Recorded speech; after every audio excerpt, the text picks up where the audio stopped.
आप देख रहे हैं प्रार्थना हो स्वीकार। आपके साथ मैं हूं सुनीता राय शर्मा।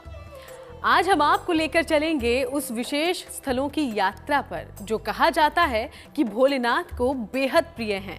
महादेव के वो स्वरूप जिनके दर्शन होना ही अपने आप में परम सौभाग्य की बात है। शास्त्रों के अनुसार जो कुछ हमें पता है हम वही आपको बताने की कोशिश करने जा रहे हैं। तो शिव के प्रिय स्थान में सबसे पहले आपको दर्शन कराते हैं उज्जैन नगरी के, जहां के राजा हैं बाबा महाकाल।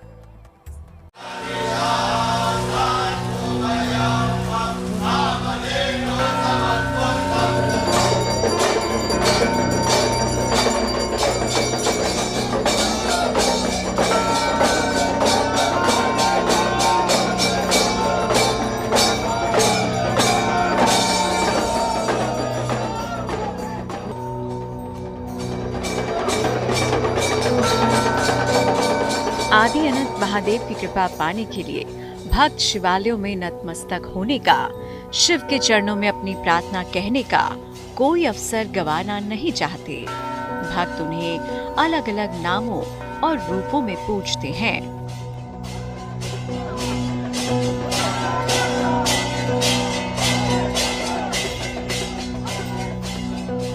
कहीं वो लिंग रूप में पूजे जाते हैं तो कहीं शिव नाम से उन्हें पुकारा जाता है।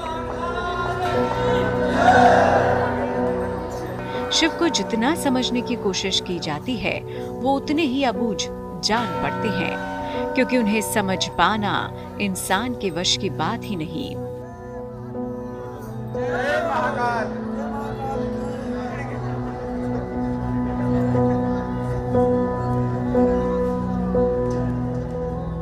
लेकिन शास्त्रों और धर्म ग्रंथों के अनुसार जो कुछ भी हमें पता है हम वही आपको बताने की कोशिश करने जा रहे हैं।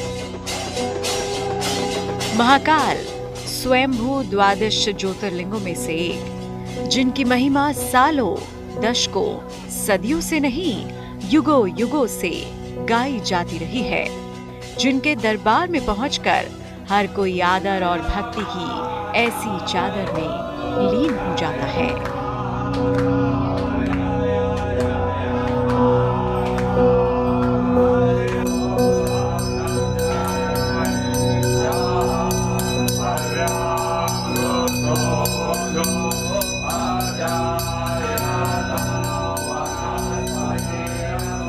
आकाशे तारकम लिंगम पाताले हाटकेश्वरम भूलोके च महाकालो लिंगत्र नमोस्तुते।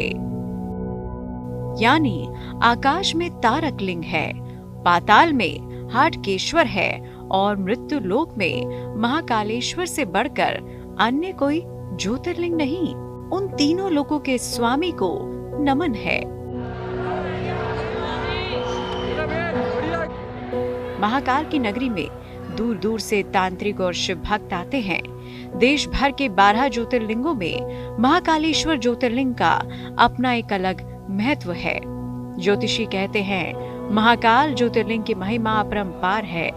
पुराणों में भी इस चमत्कारी ज्योतिर्लिंग की महिमा का वर्णन मिलता है।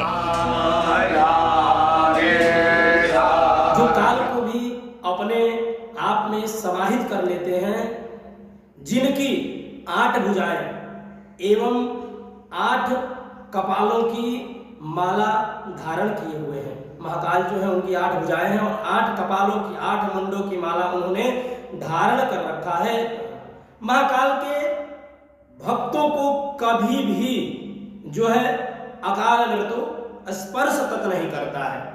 इतनी कृपा होती है महाकाल की कि जो भी भक्त महाकाल की पूजा करता है, ध्यान करता है, पाठ करता है, निरंतर महाकाल के नाम का स्मरण करता है, जप करता है, उसके ऊपर उसके अनिष्ट कारक काल जो है कभी भी नहीं आ सकते हैं। उसको महाकाल अनिष्ट कारक, अपने भक्तों के अनिष्ट कारक काल को महाकाल अपने आप में समाहित कर लेते हैं।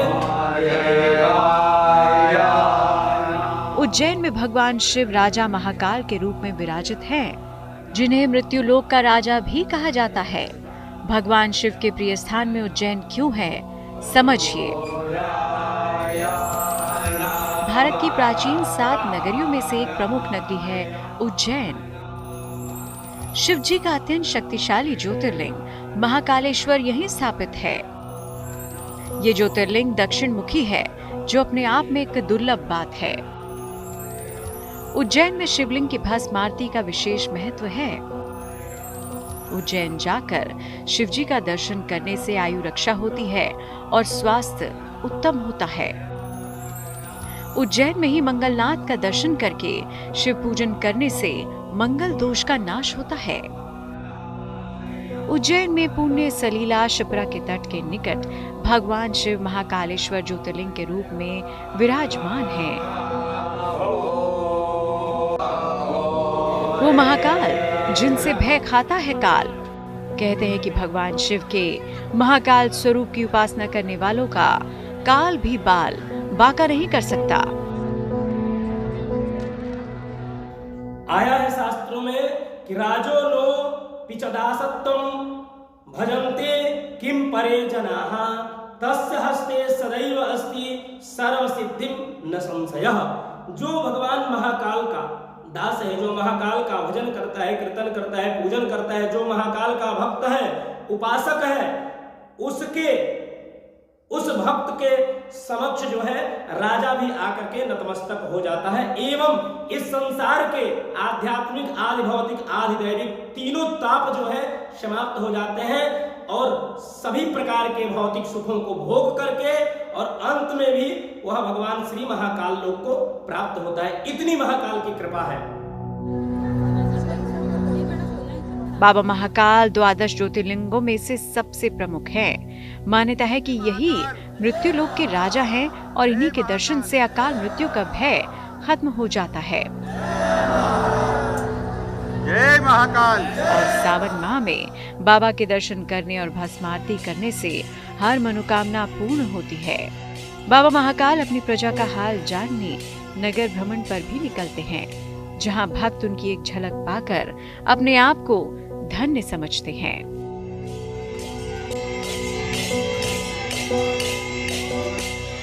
कहते हैं बाबा महाकाल की शरण में जो एक बार आ गया उसका काल भी बाल बांका नहीं कर सकता। और सावन में जिसने महाकाल का अभिषेक कर लिया उसे तो मानो जन्म जन्मांतर का पुण्य फल मिल गया।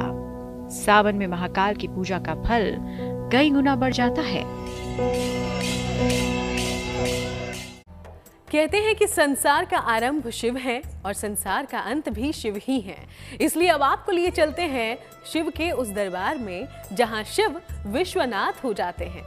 काशी शिव की नगरी है, इसलिए शिव के त्रिशूल पर टिकी काशी में 12 ज्योतिर्लिंग में से एक बाबा विश्वनाथ विराजते हैं।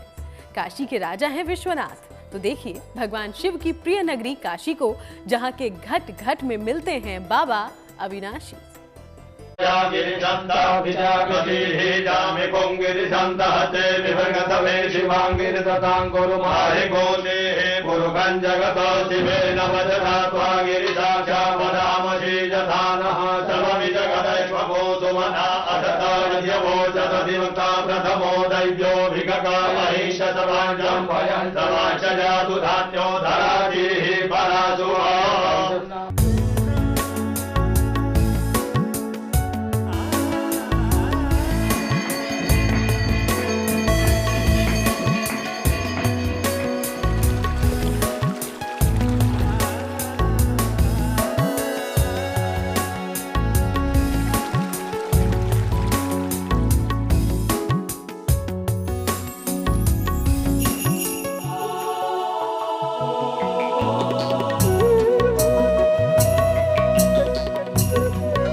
मोक्षदायक नगरी काशी, जिसे सप्तपुरियों में से एक माना गया।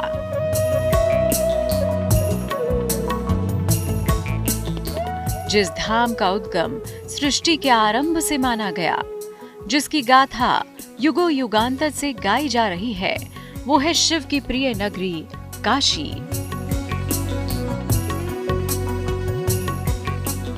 भगवान शिव का काशी से विशेष लगाव है, जो यहाँ आने वाले भक्तों को धर्म और आध्यात्म से जोड़ता है, तो साथ ही भव सागर से पार उतारकर जन जन्मांतर के बंधनों से मुक्त करता है। काशी की यह मान्यता है कि भगवान शिव के त्रिशूल पर त्रिकंटक विराजित, 3 कंटक अर्थात 3 शूलों पर विराजित है काशी। काशी कभी भी प्रलय काल में भी समाप्त नहीं होती है, अनादिकाल से काशी स्थित है। काशी में भगवान शिव सदा निवास करते हैं। वैसे ही 12 ज्योतिर्लिंगों में भगवान सदैव निवास करते हैं। काशी के कण कण में भगवान शंकर का निवास है, भगवान शंकर का स्वरूप पाया जाता है। महादेव की नगरी काशी जो शाश्वत है, अविरल है, जहाँ मिलता है बाबा का विश्वनाथ स्वरूप, जहाँ साक्षात बसते हैं विश्वनाथ, काशी का पग पग तीर्थ है। प्राचीन ग्रंथों में ऐसा वर्णन आता है, शिव पुराण में भी है, ब्रह्मवैवर्तिक पुराण में भी है, एवं विश्व के सर्वाधिक प्राचीन ग्रंथ ऋग्वेद में काशी का महत्व आता है, काशी का उल्लेख आता है। उसमें लिखा गया है, काशी रिते आप इव काशीना संगृहीताः। पुराणों के अनुसार यह आद्य वैष्णव स्थान है। पुराना स्थान जो है यह काशी, वह भगवान विष्णु का स्थान है और भगवान शिव काशी में स्थित है, स्थापित है। काशी मरणान मुक्ति, काशी में मरने वाले का मोक्ष हो जाता है, भगवान की शरणागति प्राप्त होती है, ऐसा वर्णन मिलता है शिव पुराण में। वाराणसी को शिव की अत्यंत प्रिय नगरियों में से एक माना जाता है। ये उत्तर प्रदेश में स्थित है और अपने घाटों के लिए विख्यात है। माना जाता है कि शिव के त्रिशूल पर विद्यमान है। भगवान शिव का महत्वपूर्ण ज्योतिर्लिंग श्री काशी विश्वनाथ भी यहीं स्थापित है। अगर जीवन में उच्च पद प्राप्त करना हो या सफलता चाहिए तो वाराणसी जाना चाहिए। काशी में गंगा स्नान करके विश्वनाथ मंदिर में जाकर दर्शन करना चाहिए। काशी में निवास करने और शिवजी की उपासना करने से मुक्ति मोक्ष का वरदान मिलता है। काशी का अर्थ ही दिव्य ज्योति है। मान्यता है कि काशी नगरी महादेव के त्रिशूल पर बसी है। धर्म ग्रंथों और पुराणों में जिसे मोक्ष की नगरी कहा गया है। कथा है कि काशी पहले भगवान विष्णु की नगरी थी, जहां नारायण के अश्रु गिरने से बिंदु सरोवर बन गया था। बाद में महादेव ने भगवान विष्णु से काशी को अपनी नगरी बना लिया। हर युग में काशी को सर्वोपरि माना गया है, त्रिपुरारी का धाम कहा गया है। भगवान विष्णु के, भगवान हरि के आनंद अश्रु, भगवान जब आनंदित हुए थे उस समय उनके आनंद अश्रु वहां पर गिरे हुए थे पंचगंगा घाट पर। उस समय से वहां पर एक बिंदु बाढ़ो मंदिर स्थापित है एवं बिंदु सरोवर, जहां पर वह भगवान के आनंद अश्रु गिरे, वहां पर बिंदु सरोवर के नाम से प्रतिष्ठित एक सरोवर है। जब भगवान शंकर ने क्रुद्ध होकर के, शिव पुराण में ऐसी कथा आती है कि जब भगवान शंकर क्रुद्ध होकर के ब्रह्मा जी के 5वें मुख को जब काट दिया था, तब उनको ब्रह्म दोष लग गया और वह जो मुख था वह भगवान शंकर के हाथों में सट गया था, चिपक गया था। उस समय 12 वर्षों तक भगवान शिव अन्य तीर्थों में भ्रमण करते रहे और वह ब्रह्मदोष समाप्त नहीं हुआ। जैसे ही वह काशीपुरी में आए तो वह ब्रह्मदोष समाप्त हो गया और वह हाथ से छूट करके गिर गया, जो कि कपाल मोचन के नाम से यह तीर्थ कहलाया। काशी में एक स्थान है जहां पर कपाल मोचन, जहां पर भगवान का वह कपाल जो है ब्रह्मा का भगवान शंकर के हाथ से अलग हो गया था, उस स्थान को कपाल मोचन के नाम से जाना जाता है। और वहां पर भगवान महादेव काशी में स्थित हो गए। क्या आदि और क्या अंत, शिव से ही सब शुरू होता है और शिव में ही विलीन हो जाता है। इसीलिए महादेव को कहते हैं आदि अनंत। मान्यता है कि महादेव इस क्षेत्र को कभी नहीं त्यागेंगे, इसीलिए इसे अविमुक्त क्षेत्र कहते हैं। काशी के कण कण में चमत्कार की गाथाएं जुड़ी हैं। बाबा विश्वनाथ के इस धाम में आकर भक्तों की सभी मुरादें पूरी हो जाती हैं और जीवन धन्य हो जाता है।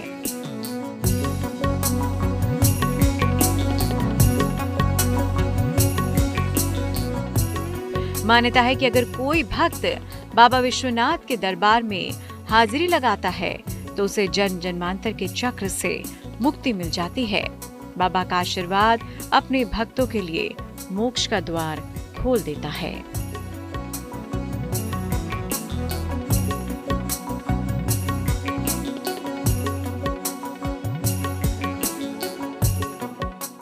और अब बात वहां की जहां भारत के 12 ज्योतिर्लिंग में से सबसे पहला ज्योतिर्लिंग है, यानी कि सौराष्ट्र। भगवान शिव को जहां सोमनाथ भी कहते हैं। मान्यता है कि उस शिव धाम की पहली स्थापना सतयुग में चंद्रदेव ने की थी।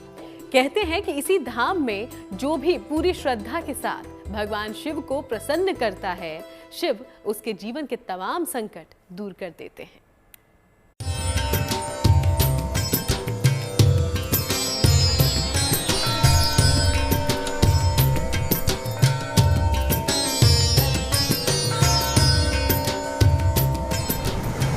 सोमनाथ यानी चंद्रमा के स्वामी,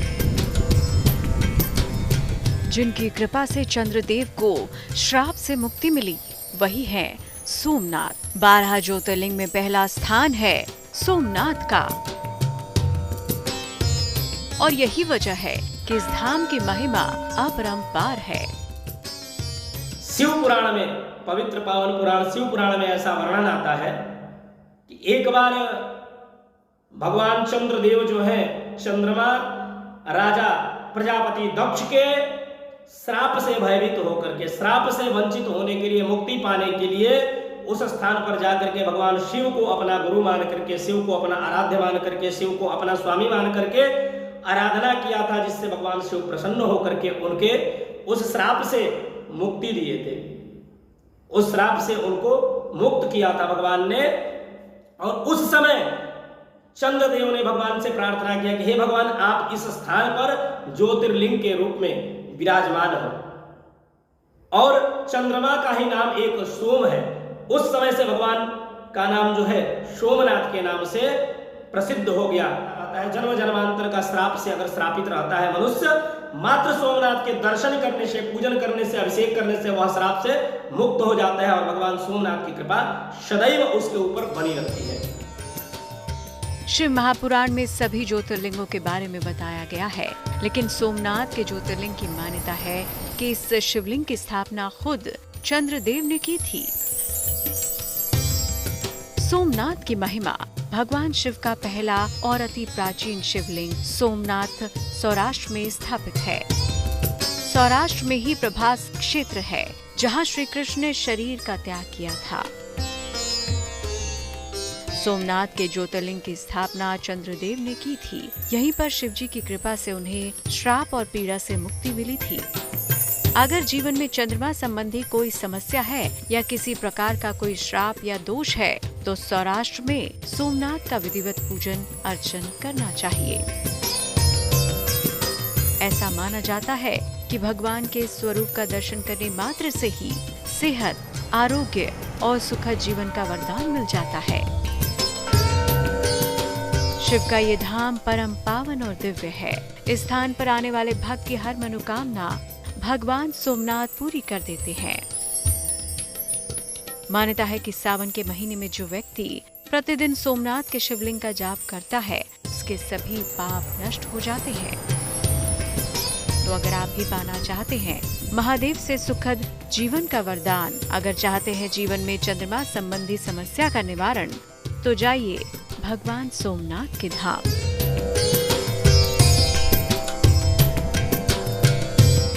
तो चलिए, प्रार्थना हो स्वीकार में आज के लिए फिलहाल इतना ही। फिर आपसे मुलाकात होगी, बात करेंगे आध्यात्म की किसी और राह की। तब तक देश और दुनिया की बाकी तमाम खबरों के लिए आप देखते रहिएगा GNT।